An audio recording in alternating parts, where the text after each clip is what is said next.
In the name of God, the compassionate, the merciful, thank you, Madam President, for your valuable effort to promptly convening this emergency meeting in your capacity as the President of the Security Council.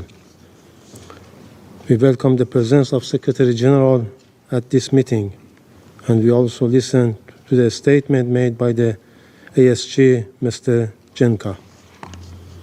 We appreciate all those members who have chosen to stand on the right side of history and thus strongly condemned the act of aggression of the United States and the Israeli regime against my country.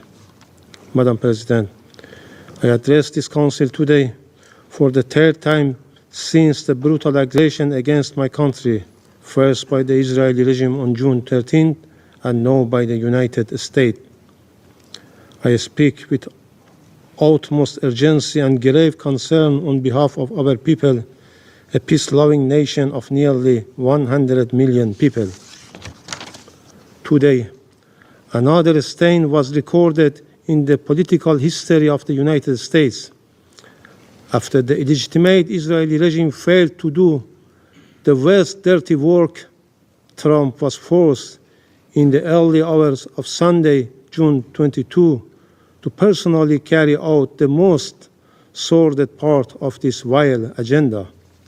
Once again, the internationally wanted war criminal Netanyahu succeeded in hijacking U.S. foreign policy, dragging the United States into yet another costly, baseless war. America has once more recklessly chosen to sacrifice its own security merely to safeguard Netanyahu. Once again, the world has witnessed the blatant corruption of the U.S. political system and its leaders.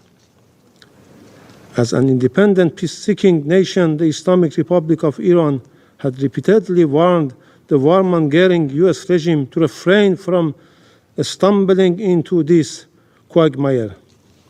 Even though Iran reserves its full and legitimate right under international law to defend itself against this blatant U.S. aggression and its Israeli proxy, the timing, nature, and scale of Iran's proportionate response will be decided by its armed forces. Throughout history, the resilient and united Iranian nation has withstood deeper wounded and faced more vicious enemies, and this time too it will show its dignity, strength, and greatness to the world. Over the past 10 days, the Israeli barbaric assault, the international bodies, including the UN Security Council and the International Atomic Energy Agency, have been provided with all the necessary information and warning. Yet, they have proven once again that the so-called 8 decades-long quest to prevent war and aggression is hollow and powerless in practice.